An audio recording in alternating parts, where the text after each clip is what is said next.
have got my wife to come on to this episode. My wife, Kristen. If you've listened to the show, if you're a fan of the show, you've heard me on numerous occasions talk about my wife said this about the game, or the funny thing my wife mentioned while we were watching was this. So I've been dying to get her onto the show. So this is my wife, Kristen. She is a diehard Bruins fan. She's a former, up to high school level soccer player. She's been around sports her entire life. And I'm happy to have you on. Thank you for coming onto the show. Hi. You excited to talk some sports with me? It's no different than any other time. Right. Exactly. So we literally do this on the couch or while we're driving to something, out to eat, whatever. I'm usually trying to talk about sports, and then you'll kind of divert me in other directions there, right? But we do a good job, and I always have fun talking about sports with you, but I also wanted to bring you on because I want this show to be sometimes more than sports, too. We don't always have to just be strictly sports. It is the Clapp Trap, and now that you're a Clapp, officially, you can be on here and we can talk about things other than sports. So we will probably get into other things than sports at some point along the line, but I think for now, today, just to kind of open things up, we'll get some of your sports takes. You know, we got some interesting stuff coming up on the schedule this weekend. Obviously, it's Super Bowl Sunday. Right. We're going to be celebrating that and hanging out, having some drinks, having some friends over, all that kind of stuff. It's going to be fun. Cooking? Yeah. Maybe you, not me. I don't know. Maybe we should have you cook and not me. But, it's an exciting time of the year for football. The regular season is over. The playoffs have happened, and now we're getting into this, and we have a lot of other interesting storylines that had happened. So I'm going to give you a softball, kind of our first topic that we're going to talk about here. I appreciate you. Make it easier on you. Thank you. We are going to talk about the fact that Mr. Tom Edward Brady Jr. Is he a junior? I think he might be. Yeah, I think he is. Retired from the NFL, from the football league, from the NFL for the second time now. And it looks like this one's going to stick. So I got to ask your opinion. Obviously, you are a Patriots fan. You've been a Patriots fan during the Tom Brady years and then after. So how do you feel? Initial reaction on Tom Brady with his second retirement notice. Yeah, I just hope it sticks this time. I'm not going to say that I'm sick of seeing him in the limelight, but I'm like this much sick of seeing him in the limelight. He just can't get enough of the public's attention. So whether it's being a football star or his TB12 diet and exercise program, or it's a random tweet with him in his underwear because he quote lost a bet. Like I'm over it. That was just creepy. Please retire. Like go enjoy your life. Go enjoy your family. Just I'm done seeing you. Let somebody else step up and be the creepy one. No. Not the don't be the creepy one. Just be the star. Just you know. Well, we might have somebody new stepping up. I mean, you got Patrick Mahomes in the Super Bowl again, so he might be the new face of the league, right? He's got to be. But yeah, no, I'm with you. Obviously, for people who have listened to the show, you know that I was very hurt by the whole entire Tom Brady and Belichick breaking up situation. I've always said it a million times before. I guess I'll say it again here. I feel like I'm a child of divorce. Those are my two parents. Tom Brady went down to Florida to start, hanging out with supermodels and whatnot, and I'm still hanging out here with Dad at home, Bill Belichick. I was going to double check and make sure that we all knew that Tom was mom in this situation, and Tom left us. Yes. And now we're just hanging out with Dad. Grumpy old Dad. Daddy Bill. And it's been a rough road with him since, obviously, Brady leaving. All of the talk. Everybody says that Belichick pushed him out. I don't feel that way necessarily, but that's a whole other thing. We won't get into the whole issue about that. But yeah, I'm ready for Tom to be retired. As much as I loved him for everything, obviously, that he did for the Patriots. Exactly. It takes nothing away from his accomplishments. Right. So. Right. Exactly. So I'm ready to see him go. I'm interested to hear your thoughts, though. Do you think that he'll be good, or do you think it'll be good to have him doing broadcasting? Because now he's scheduled and he said he's officially ready to start his broadcasting career as of 2024, pushing it off for a little bit before he jumps into the booth. He said he wants to study and become as good at it, so he's going to put all the effort that he puts into football into broadcasting now. Do you think he'll be able to be good at it? Give anybody a chance, right? Like, You practice hard enough, you are more than capable of being successful at it. And as somebody with as much knowledge and experience as Tom Brady does, that's true. No, give him a chance. I think he could. You do got to give him a chance. But the only thing that I've ever said that was bad about Tom Brady was like his charisma or his ability to be on camera with a mic. I always go back to the thing, and now it's funny because now that Tom Brady's retired again, we have this random debate popping up. Not random, but this old-timey debate of Tom Brady versus Peyton Manning, which I think is ridiculous. But the only thing that I always said Peyton Manning had over Tom Brady was charisma. He had the ability to entertain off of the field, right? He was able to do SNL skits and be funny at them, or host a TV show. Now he does the like the Monday night games. It's him and his brother watching the games on the side. Like, I know it's kind of goofy that they have that, corny. But at least he's able to kind of carry a broadcast or carry something and it be entertaining. Now, I'm not going to say every single thing that Brady has done in the media has been crappy or unfunny. His SNL did have moments, but if we bring it back to that kind of a thing, I just don't think that he's really ready for stepping off the field. I think he's a little bit of a wet blanket. I'm not going to lie. Really? I honestly think that Tom Brady is a little bit of a wet blanket off the field. So maybe I'll be wrong. And like you said, give anybody time. That's just how I kind of feel. Yeah, I mean, I just keep resorting back to this one, I think it was like a Funny or Die clip where he is walking through like a Dick's Sporting Goods sort of thing. Okay. And the people they're in, where's he from in California? San Francisco, I believe, he was a San Francisco. He was a 49ers fan. San Mateo. Okay, all right, there we go. We worked it out. I just pulled that out of somewhere, but. So he's like walking through this sporting goods store, and one of the store clerks is like, oh, you look like the guy in the cutout. Oh, and he's like, I am the guy in the cutout. Oh yeah, okay. I loved that one. I thought he did such a good job with that. So I don't know. He's a human. Like, he has his moments. Don't get me wrong. I thought you were gonna go with the SNL skit. The only one that I can remember from the SNL was the like sexual harassment one, where it was like Tom Brady walks, or a guy walks up to a girl and he says all these inappropriate things, and they say like, no, that's bad.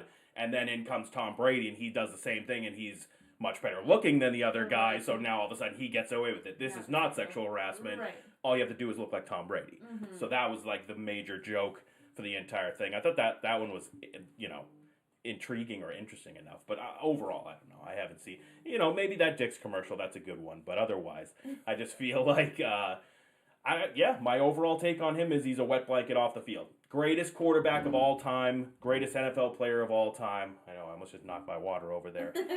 But, off the field, I don't think he's got it. Now, maybe he will. Maybe he'll be able to change it up. But even the cringy stuff like his podcast stuff recently, which I told you about how he had his podcast episode and he has Jim Gray ask him the softball, or not a softball question, but like, what the heck are you doing, Tom? And he's like, if I effing knew, Jim, I'd effing tell ya. And like got all animated about it, which seemed very scripted to me, very cringy. And I don't like cringy comedy or any of that kind of stuff. So I don't know. We'll see how he does.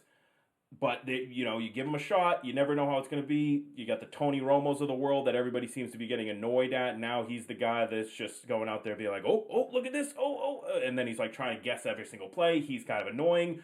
Or you got the Greg Olsen types, the tight end there. He's been very informational or informative, able to kind of diagnose plays and things like that. And it's more adding on to the broadcast more than subtracting from it or anything like that. And then you got the guys like Gronk who can't even make a sentence without, sounding like a complete idiot. Like an NCAA commercial. No, let's just call a spade a spade. He can't do anything. He really can't. Those are, you want to talk about cringe? Those are brutal. He's like, I will give Tom Brady a chance in the media world as a broadcaster. I give Gronkowski no chances. He's never going to be good.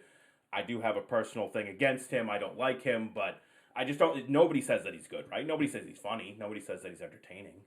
Gronk smash, Gronk do funny, Gronk do, like that's what he does. That's what they're going for. That's what, and it's like he's trying to be a smart NFL analyst, or he's along in besides all these smart NFL analysts. I really got to put this somewhere else before I knock this over. And then And then you got Gronk sitting in the middle like, I threw a football once. Yeah. And it's like, Right. nobody cares what this guy has to say. So that's kind of where I'm at with them. That's where I'm at with Tom Brady. I don't want to have to see him. I'm ready for him to ride off into the sunset. I was hoping that he would be the type of guy that would just go away and you never hear from him again, but he's going to be right in our face. He is. He's got the experience. He has he's got a stunning resume for the making of a, analyst. Good. So, yeah. It's just going to be weird to see the greatest of all time. Now he's just a broadcaster. So, I don't know. But agreed. We'll see how it goes. I'm sure it'll be good enough. I have no idea. But anyways. Yes.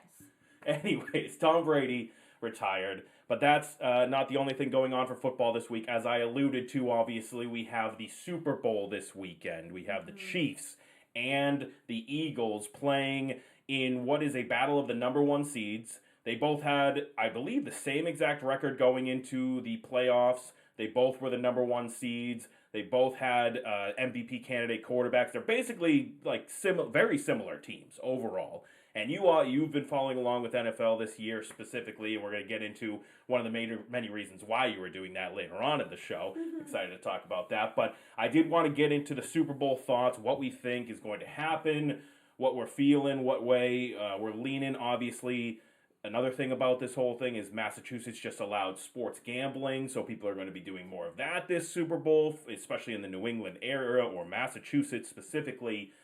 So I got to ask you first, going into it, do you have a team that you're trying to root for in this one? I know that these are both teams that the Patriots have had issues with in the past, so that, at least for me, kind of makes it harder in a way. But do you have a team that you're rooting for or anything that you want to see in this Super Bowl specifically?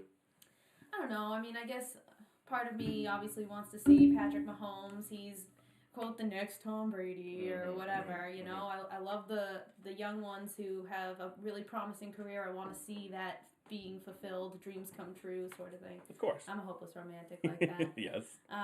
But coming off of this ankle injury also, he's kind of a given underdog, and I just, I'd like to see it, but nothing against Jalen Hurts and, all of the Eagles, but more on also, the Chiefs side. Their fan base kind of stinks. The Eagles fan base, yeah, no, the Philly fans, they are notoriously bad. I mean, everyone can pick out the prime example of the Eagles fans way back in the day. They threw batteries at Santa Claus. That's the kind of fan base that you got. It's a Santa Claus walking through the field and they start throwing batteries at him. Right. That's the fan base that you're dealing with here. And like I said, we've had problems with the Eagles in the past just from playing them in multiple Super Bowls. Mm-hmm. It's been a thing. But yeah, they stink. But I won't say that the Chiefs fans don't also stink. Actually, I think I'm thinking more specifically two specific Chiefs fans. It's Patrick Mahomes' brother and his girlfriend, wife, whatever. Are they? I don't even know if they're married or whatever it is. Those two are the worst. He had seemed to have subdued them for the most of the season. Yeah, they're starting to pop back up now. It's annoying the crap out of me. It's annoying the crap out of me. I haven't seen much of it, but it's just him, them dancing and them videos of her being like, he's next and that kind of stuff. And it's starting, and you know that it'll only get worse. But you also kind of know from all of this that he must have taken them aside at some point and been like, hey, this year you can't do that. I can't have that be like looming in the background. Everyone always talking, hey, what do you think about your brother's comments here and your wife's this or whatever? It's like, you guys need to calm down. You're interfering with my career. Well, yeah. It's like entirely, I'm being interviewed about my profession, and instead people are asking me questions about my personal life and my family members. Like, take a back seat for a second. I want to talk about the game, and you guys are gonna force everybody to ask me about my brother's latest TikTok, where he danced on a desecrated or a number on the Washington, whatever. All these different things that he's done. Being ridiculous. I think that he's crazy, or he's just annoying overall. So I don't want to see him celebrate, but I'm kind of with you. I'm kind of rooting for the Chiefs in this one. I'm not really wanting the Eagles. I had told you this before. I didn't want the whole conversation to be about, like you said, the next Tom Brady, Patrick Mahomes he's going to be the GOAT now. If he wins this one, that's 2 championships in 5 seasons. He's going to be the next GOAT. Because I think that that's such an annoying topic, and it's frustrating for you to go there immediately from that, when we're talking about a guy who's played over 22 to 23 seasons, whatever it is for Tom Brady, 7 Super Bowl championships, multiple MVPs, multiple all these records and things like that. It's like, can we slow down? I know that nowadays in the media, it's all about who can crown the next GOAT first, right? That's what it seems like it's going to be. Well, we had it first. We said it from the get-go. We knew it. We saw it in him. That's what it is. And that's everybody's looking for the sound clip, the tweet that they could pull back up and be like, see, look, I was the one who said it. So I hate that part of it. But I still will scoff and laugh at people if after winning his second Super Bowl, like I just said, you're so far off and people start being like, oh, he's in Tom Brady land. He's Tom Brady tier class. Like, no, it's not. He's in that second tier down below him. So I'm not really worried about it. But I feel like I'm going to root for the Chiefs, especially now that they don't have that scumbag Tyreek Hill on their team. So I'm happy about that. That's all that matters for me. But we're going to be, like I said, watching the game, having people over, having a good time, just as everyone else does. And now we're going to be able to gamble on it a little bit. I know I'm excited about that. You're going to be helping me out. We're going to play some bets. You've been actually talking to me about wanting to hit one of those big parlays, as everybody who ever gambles wants to hit, right? We've seen those, but recently there's been a lot of TikToks or different things of people hitting big bets, and I think that it's giving you the itch for it, right? Is that what you're thinking you want to go with? It's like a parlay? Yeah, I mean, it's like playing the Powerball, right? Like, you just go out, you spend $2, and you get a chance to win $1 billion. Yeah, right. Give me an opportunity. I feel like I have a better chance of hitting a big parlay in the Super Bowl than I do of winning the Powerball ever. 100%. So give me something ridiculous. Let's parlay Kelsey touchdown, Goddard touchdown. Yeah, give it to me. Right. I like that. I think the most recent one, the guy put $5 on it and then won like $70,000 or something ridiculous. Yeah, that'd be nice. It was just like 4 players to get the first touchdown of a game, which is crazy to think you could pick that. But it's like picking lottery numbers, like you said. It's crazy, right? So, but you have a little more information. You can kind of change it up a little bit. That's when it comes to gambling, and that's as a gambler, that's how I've always been. If I can't change the outcome at all, I don't want to do it. That's why I don't like slot machines. That's why I don't like scratch tickets, things like that. Lottery, I guess if it gets crazy, you put in some money, but otherwise, I don't know. But it's going to be fun. I'm excited for it. I'm excited to be able to gamble. I'm excited that they're finally have done the legalization of gambling. It's frustrating that you still have to run on down to the casino to put in your bet. That's not happening. I saw a thing come out until March 10th. You won't be able to use your phones and the apps and things like that. The apps aren't up to date for that yet. Not until March. All right, so we're not far away, and then we have March Madness to look forward to. You got it. That'll be exciting to have that on the couch, sitting there. Trying to keep an ear to the ground on the March Madness and the different college basketball teams. You're excited? Well, I want to go into it instead of just picking names that I like on my bracket. Right. I would actually like to know who's going to perform well. Well, and I still think it's all just crapshoot at the end of the day, but I like that. I do like that because we've done the thing where you go on down to a casino, you have yourself a day, you bet on the games, you go out to have a nice dinner, you keep betting on the games, you have a good time there. So you've seen it, you're interested in it now, and we did the March Madness brackets and everything. That's an exciting time. It's fun. I did so well last year until the final 8 or something ridiculous. It was like I had all the underdogs and everyone kept going, and then next thing you knew, it was just like pew pew pew. They're going down. Yeah. No, you not did. This year. You picked out like a 12 seed or something that nobody else really picked out. Very small percentage last year. One of the biggest upsets. Yeah, last year we'll have to show our brackets on the show so everyone has the information about what we're going with on there. But yeah, that was you just going in and being like, I don't know, that team name sounds great, or I don't know, that mascot seems cool, kind of thing. It worked out for you. I think that's a lot of people's strategy, though.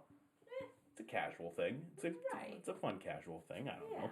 But I'm excited to be able to do that. Excited to be able to bet on the game.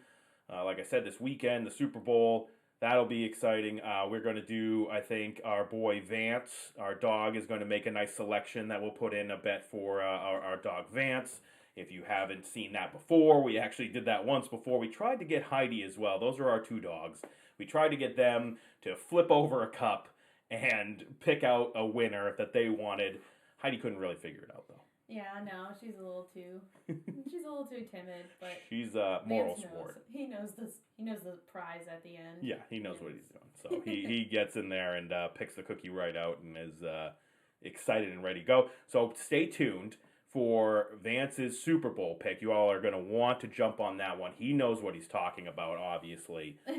That's so keep an eye out for that pick as well. But I got to get into the reason why you actually were so into football this year. I know that you casually were more into it or more or less casually into it before that, but this year I was able to convince you to try out some fantasy football, right? Yeah. And I got to get from your perspective as a first time into the fantasy football world, first time kind of following that intensely with the statistics of everything in the NFL. Did you enjoy it? Do you want to do it again? What would you say for like the casual NFL person was good about it for you? So, I mean, I as Heidi comes over and tries to I was I liked it. I thought it was really fun. It was a different way to be involved in football this year. So I definitely paid more attention to all of the teams and not just the Patriots. Right. I definitely ended up getting some players from other teams that I was obviously rooting for, but kind of got a chance to look into who they are as players and as people. So, right. I was a big fan of my team. I thought I picked well. And then I just got completely annihilated. Annihilated. I'm going to use that word instead. Okay. By my quarterbacks. Yeah. Oh, that was so tough. Well, that's what you find out that the frustration of why the people are crying so much about their fantasy team all the time, which by the way nobody cares about, because nobody cares about your fantasy team. No. Everybody knows that. So it's hard to even talk about it, but I do like to talk about it from a general standpoint. Nobody cares about everyone's individual one, but yes, all of your quarterbacks went down. Just give me some empathy. Just empathize with me. Kyler Murray. A little bit. Ended up going out for the entire season, midway through, but still. Yeah, but he was meh this year. He was meh. You had Matt Stafford. Matt Stafford was expecting a coming off the Super Bowl. Year, Super Bowl, had enough weapons, Cooper Kupp, all that. And then you ended up picking up one more. I picked up Jimmy G. Jimmy G. I picked up the Jimmy G. Good old Jimmy Garoppolo. I mean, he came through for me when I needed him. Okay? He did. Then where was he at the end, though? Say what you will. When you really needed him, though. He came through when I needed him. And then he broke his foot. He did. He's fragile. He's a fragile quarterback. He always has been. It seems like he always will be, so. That was frustrating there. But, I like the way that you said that it gets you into kind of learning more about the players. I was noticing that you were able to call players out by numbers at certain points. You were like, 87, that's who. 17, that's blah. Mm-hmm. You know what I mean? And that was kind of a cool way. So for the casual fan, somebody who's trying to get more into it, I thought that was a cool side of things, learning more about it. But it was interesting enough for you. You had fun.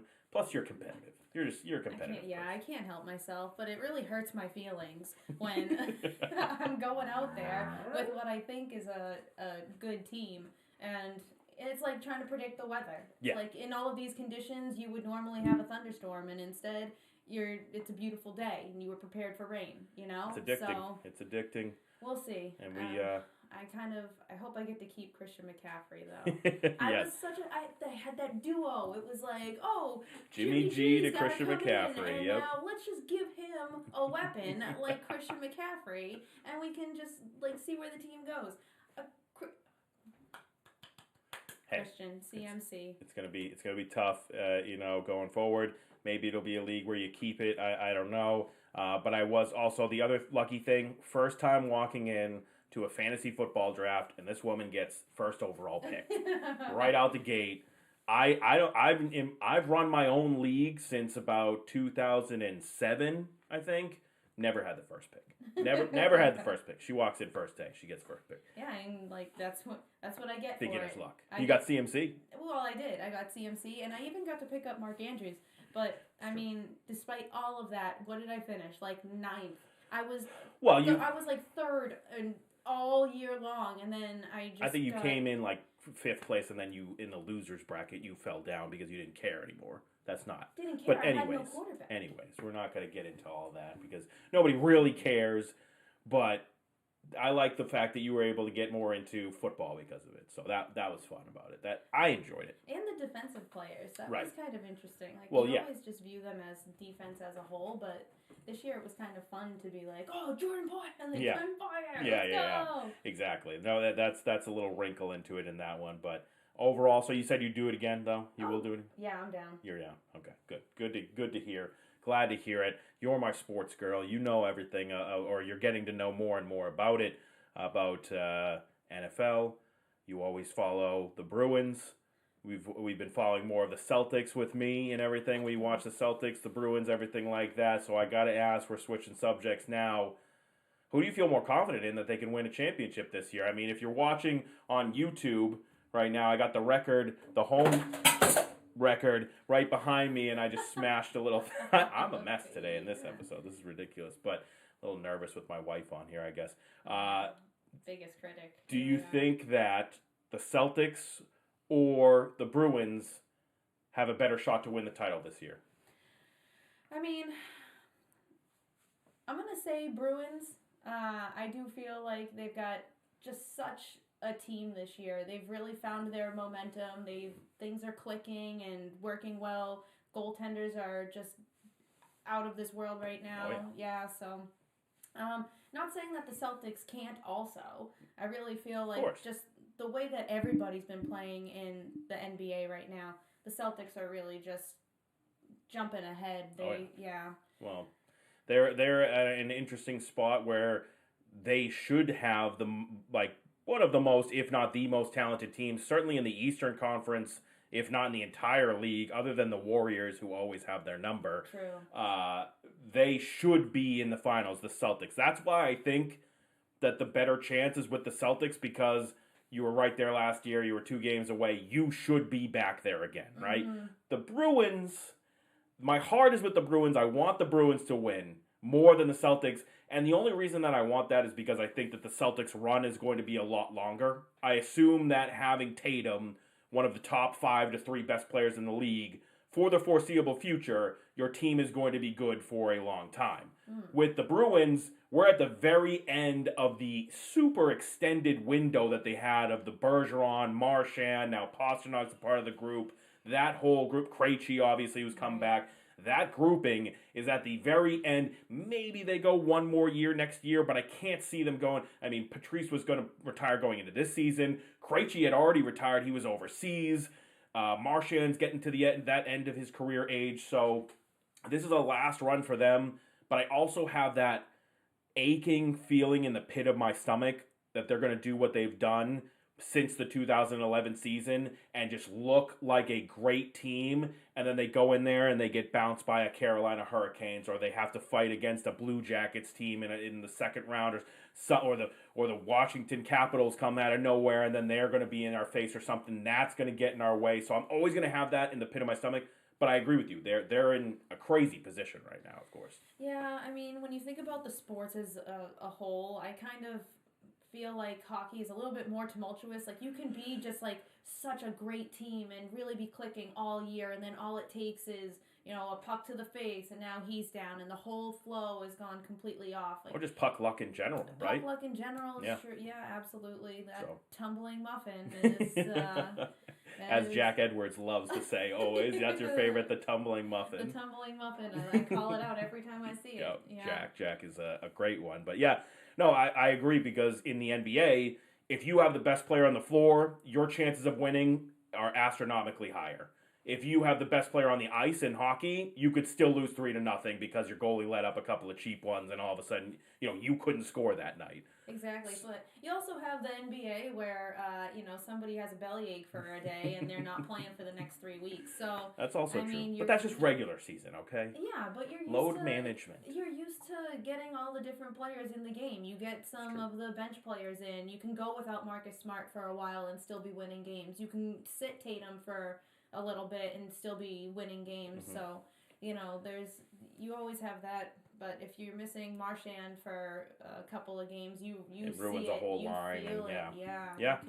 No, I agree, and it's a sickening thing that the NBA does now with the load management and all of that stuff. When you think about the little kid who's finally getting to go and see his first NBA game, and he really wants to see Jason Tatum, play and everything, and he's from a different city than Boston, so it's like finally the Celtics are coming and they're gonna play in my city, and I can't wait to see Jason Tatum. I'm so excited. He's such a great player, and he goes out because I'm just not feeling it tonight, Coach. Yeah, I just don't wanna. I'm off.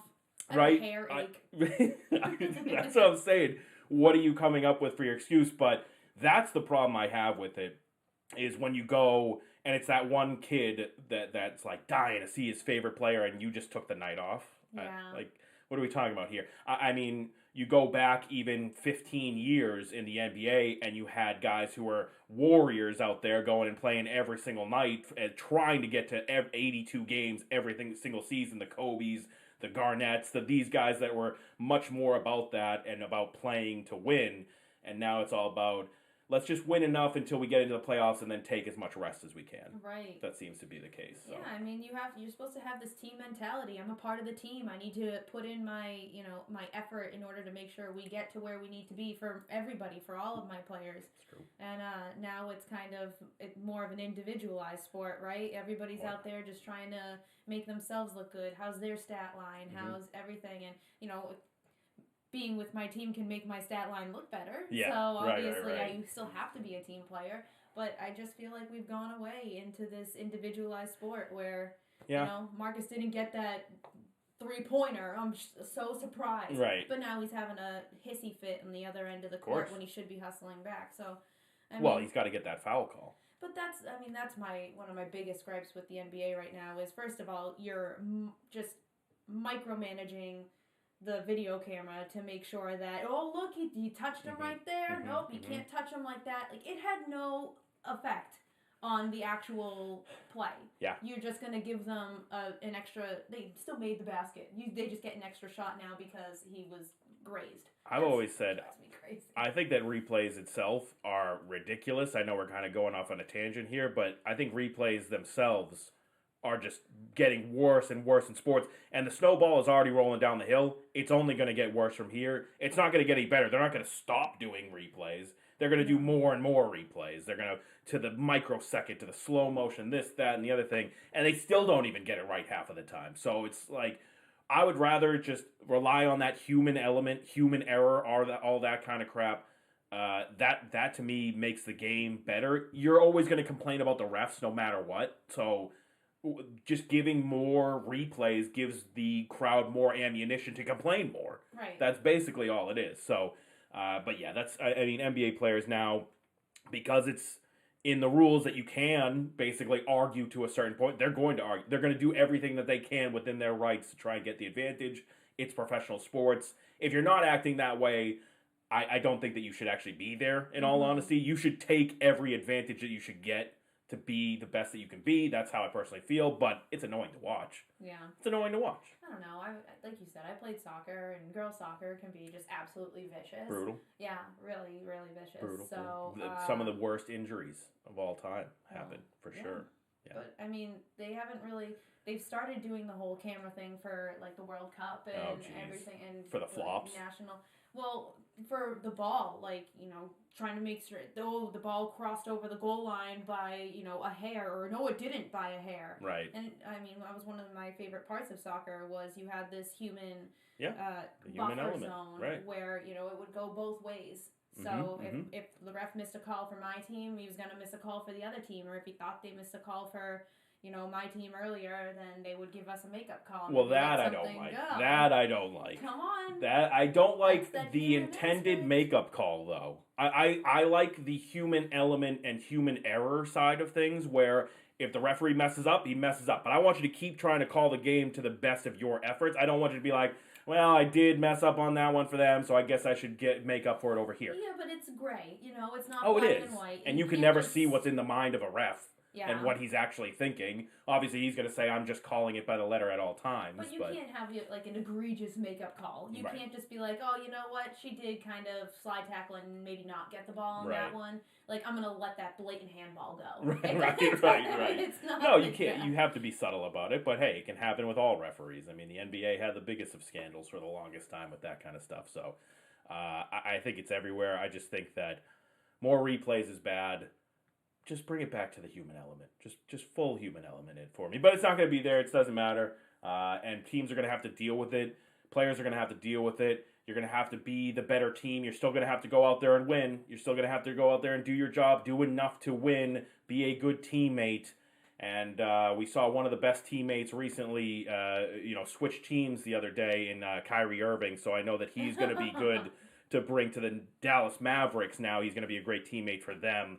And I wanted to get your opinion on everything that happened with that. We had the NBA trade deadline just happen recently, and the Brooklyn Nets have decided to completely blow it up. They're 10, maybe 11 games over 500. They are, I think, in 4th or 5th place in the conference, pretty secured into a playoff spot.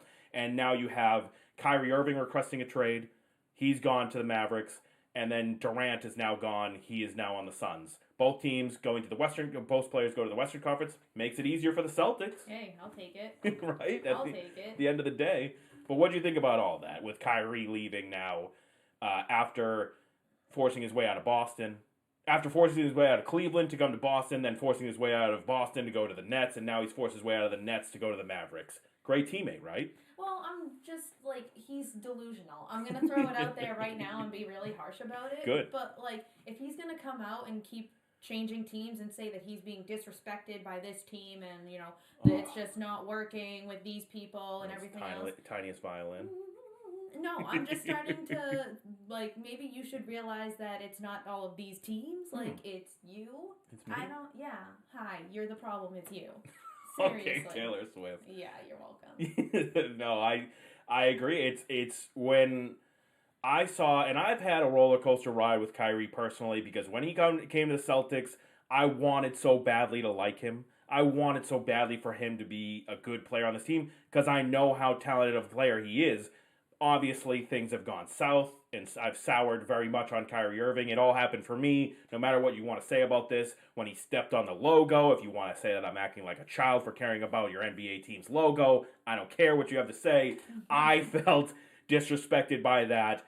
So if you want to talk about him feeling disrespected compared to all of the not only comments, but also actions that he's done on and off the NBA court, who do you even... You have no self-awareness, right? He has no self-awareness. Nope. It's crazy to me. So for him to say that he was disrespected by the Nets, dude, you go out of the way to disrespect people, and then you act like, whoa, I'm just giving my opinion. I'm not allowed to give my opinion. What the heck's wrong with that? And then everybody's like, dude, that's not cool. And you're like, oh, I'm getting disrespected. Right. Wait, what? Right. What the heck is that? So I thought it was my favorite part of the whole entire exchange of him leaving was he had one place that Kyrie wanted to go. That was the LA Lakers to play with LeBron James again. And the Nets owner came out and said, I told them he can go anywhere but the Lakers. I will trade him to any team but the Lakers. So now go have fun on the Dallas Mavericks, because you're not going to the Lakers. So I thought that was great. I applaud the Nets owner for that, at least. Take a stand. Yeah. Right? Well, I mean, if Kyrie's gonna come out and badmouth how disrespected he was, and you're gonna have everything he did during COVID, refusing to get vaccinated, playing in how many games? He's taken how many games off? It's very true. It's like, we wanted you to be on our team. We needed a team player, and you're out here being a prima donna. Yep. That's what he is. Get over yourself. You want to feel disrespected? The whole team felt disrespected by your attitude. Yeah. You disrespected the Celtics with your attitude. And you know what? He stepped on the emblem and, the logo, how poo-poo. It's not that he stepped on the logo. It was the intent he did that with. And it was just malicious. He just wanted to upset people. Right. So, But then when someone says something about him, it's, whoa, why am I getting disrespected? Yeah, right. And, wait, what? You can't have it both ways. So... Yeah, that stuff rubs me the wrong way, obviously, and I'm glad that he's not on the Nets anymore. The problem is that he is still such a good basketball player. He is, like, regardless of how annoying he is and how a lot of people hate him and all this stuff, for everything that he does, he is actually a top-tier basketball player. One of the best ball handlers in the game, top-tier shooter, can do all of these different things. He's just so ignorant and annoying that everybody hates him. But I am fearful that he's going to go to the Mavericks and decide to take it serious for the next couple of months, and now all of a sudden he looks great again, and everybody's like, oh crap, here comes Kyrie again, because he decided to take it serious for a little bit. Right. And then next year he'll go back into being like, I hate Jewish people, or whatever he's going to decide to do and be crazy about, but like, go ahead. What a great little segue to this whole thing, because this is what I was trying to look up before we jumped on. Of course. Got to do the research. Right. Well, he goes to the Mavericks, right? And what's like, oh, I'm disrespected and this, that, and the other thing, and, you know, nobody appreciates my work ethic and sees how hard I work. And then what does he do? He goes and he deletes his apology tweet that he had. Oh, I didn't even see that. Yeah, so the apology tweet that he had to write because of his anti-Semitic tweet, right, and how he got suspended for 8 games and dropped by Nike and everything because of this tweet. Until he wrote this apology, deletes it as soon as he goes to the Mavericks. Of course he did. Well, he was given a list of things that he had to do to be able to play on the Nets again. He went through it like a person who you know, yeah, exactly. That you don't mean that you're sorry. When your kid gets in trouble at school, right, and it's like you have to apologize to the kid that you smacked in the face, and he goes, I'm sorry, I didn't mean to. It's like, of course you still yes, you did. No, yes, you did. You looked me in the eye and then you smacked me. What are you talking about? That's what I'm saying. You got behind your keyboard and you wrote this like this. Well, so I was trying to read what the tweet actually was, but obviously that's completely swiped from. It was something about he was like promoting an anti-Semitic movie, and then when people asked him, "Hey, you do know that that's all about anti-Semitism, right?" He was just like, well, I'm not allowed to post my own opinions on things, basically. That's kind of the gist that I got from it. And if I'm missing things on it, I don't really care because Kyrie sucks anyway. So, whatever at that point. But he's now going to go play for the Mavericks. It's crazy to me that it was such a big dumpster fire that they were even over 10 games over 500, clearly in the run for playoffs, and they're like, I don't want to be here anymore. Right. What? Get rid of. After Kyrie always talked about how, you know, growing up he was a Nets fan, New Jersey at the time, but now it's Brooklyn, but Nets fan, and that was one of his dreams, was to be able to play for the Nets professionally, and it was like he finally got to be able to be on the team after the years before he was like, oh, I went to the Celtics and I got to be number 11, I want to be the reason no one ever wears number 11 for the Celtics ever again. He always says these kind of things over and over and over again. And now he's just shooting his way out of town again. Yeah, so it's crazy.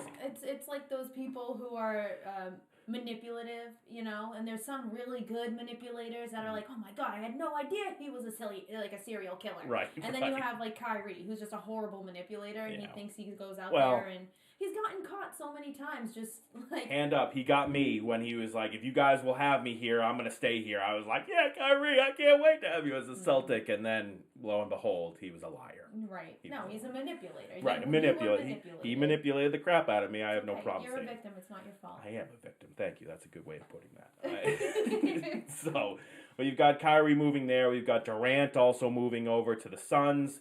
The Brooklyn Nets are gone now. The Celtics have a better shot at making it to the finals. I'm happy about that, and we're going to see how things go.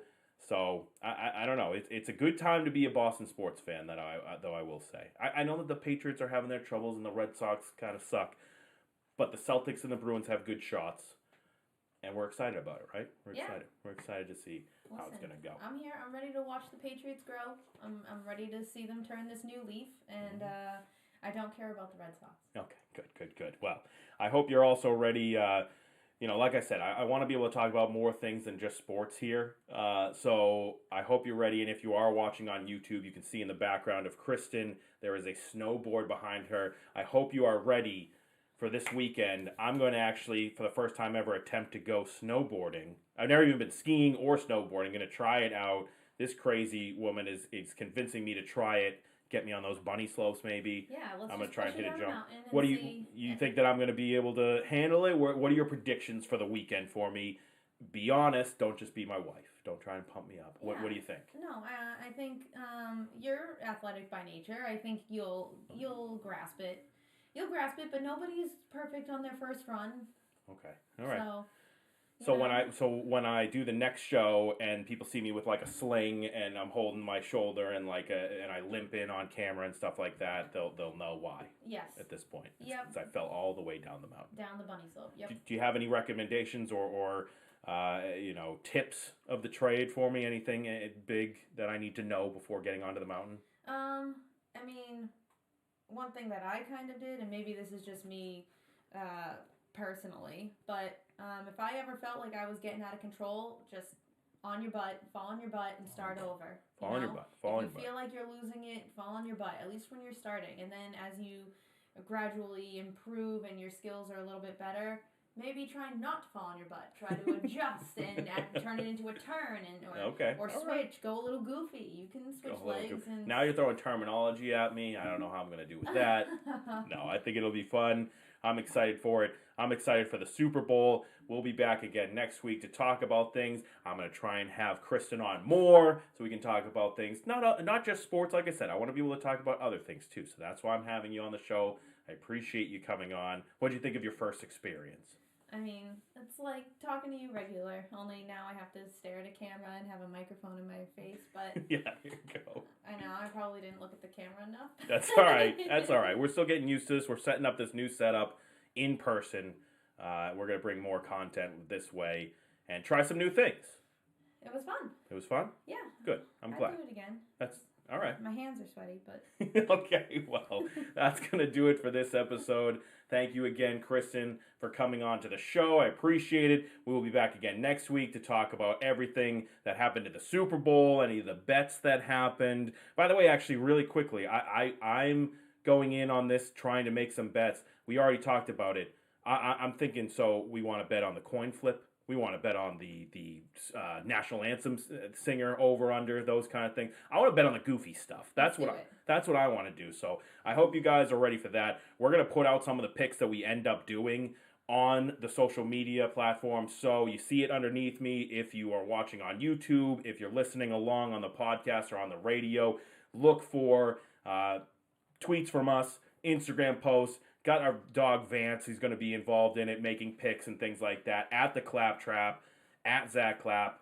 We also have Kristen's different accounts there. Right now, we gotta switch your accounts, because now you're a Clapp. It can't say at Tholen_Kristen, right? You're not wrong. So we gotta switch that up. But because I'm so famous, people won't identify. Hey, they won't be able to identify you after this one. Trust me, a lot of traction on the Clapp Trap. Okay, that's how things go. You're going to become an overnight star. I know that for a fact. But keep an eye out there for tweets, Instagram posts, Facebook posts as well. We're going to try and put all that stuff out there. We'll get Vance's pick. We'll get our picks out there. We're going to have a good time. And we will be back to talk again next week about more of these things. So thank you again, Kristen, for coming on. I appreciate it. That's the show. See you later.